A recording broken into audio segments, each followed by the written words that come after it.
Assalamualaikum warahmatullahi wabarakatuh, sahabat kalian. DPP Partai Keadilan Sejahtera (PKS) menegaskan bahwa dukungannya kepada Anies Rashid Baswedan pada pemilu 2024 untuk menjadi capres tidak akan pernah berubah. PKS bahkan menegaskan koalisi perubahan dengan Partai Nasdem dan Demokrat pasti akan mengusung Anies Baswedan, bahwa masih ada waktu dan proses untuk menentukan cawapres itu bukan kendala. Itu sepertinya yang menjadi pesan inti dari apa yang disampaikan oleh Mardhani Alisera. Nah, sahabat kalian yang dirahmati Allah, kita bisa lihat bahwa capres kan Mas Anies hampir tidak berubah itu mah, kata Mardhani di Jakarta Jumat 20 Januari 2023. Nah, pertanyaannya adalah, mengapa PKS menyatakan hal seperti itu, bahwa dirinya akan tetap mendukung Anies? Kita bisa lihat bahwa pertama, boleh jadi PKS memang semakin mantap dengan pilihan untuk berkoalisi dengan Nasdem dan Demokrat dalam koalisi perubahan. Hal ini melihat dari proses yang terus berlangsung, baik dari sisi komunikasi elit maupun dinamika yang muncul di media, bahwa PKS tidak punya pilihan untuk berubah dan justru semakin mantap berada dalam koalisi perubahan untuk mengusung Anies Baswedan sebagai capres. Yang kedua, ini juga bisa memberikan satu indikasi bahwa PKS menemukan dalam tanda kutip solusi untuk kokohnya koalisi perubahan.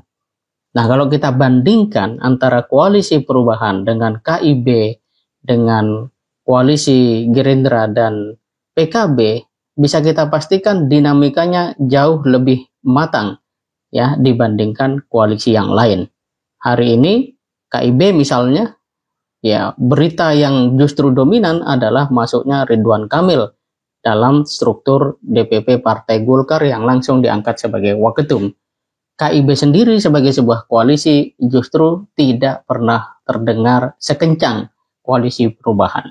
Sementara ketika kita mendengar nama Nasdem, Demokrat, PKS, identik orang melihat bahwa itu adalah koalisi perubahan.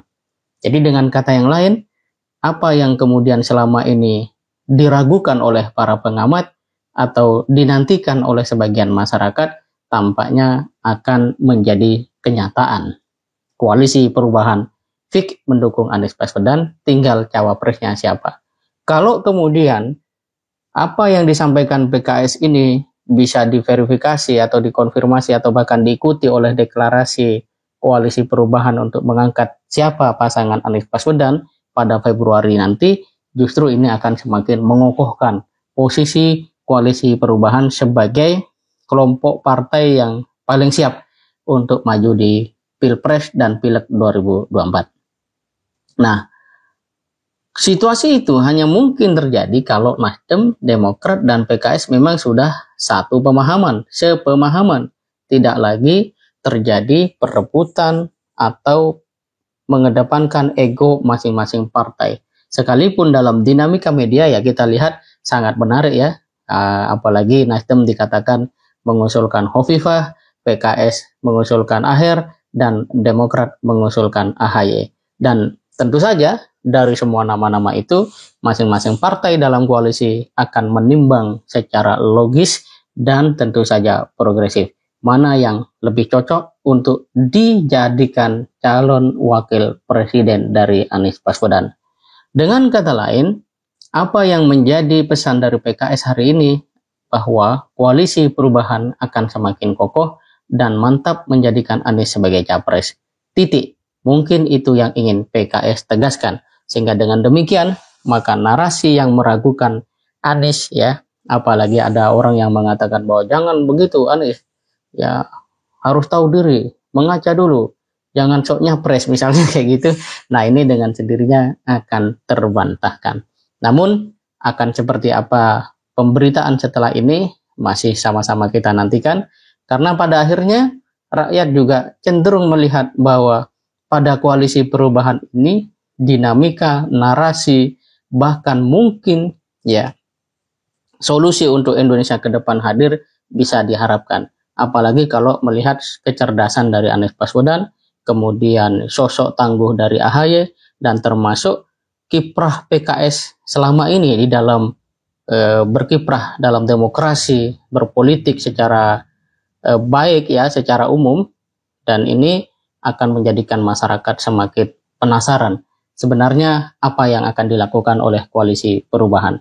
Terhadap pertemuan Surya Paloh dengan Luhut, tidak begitu banyak informasi yang bisa diungkap, sehingga publik tidak begitu mengerti apa yang harus dipandang dari pertemuan tersebut. Meski demikian, dalam konteks politik, orang bertemu itu adalah hal yang biasa. Yang terpenting adalah apa kebijakan yang akan dibuat untuk kesejahteraan rakyat. Hari ini rakyat harus berpikir seperti itu. Soal politisi bermanuver macam-macam itu tidak terlalu penting. Yang terpenting adalah apakah dia bisa menjadikan rakyat sejahtera. Demikian, semoga bermanfaat. Assalamualaikum warahmatullahi wabarakatuh.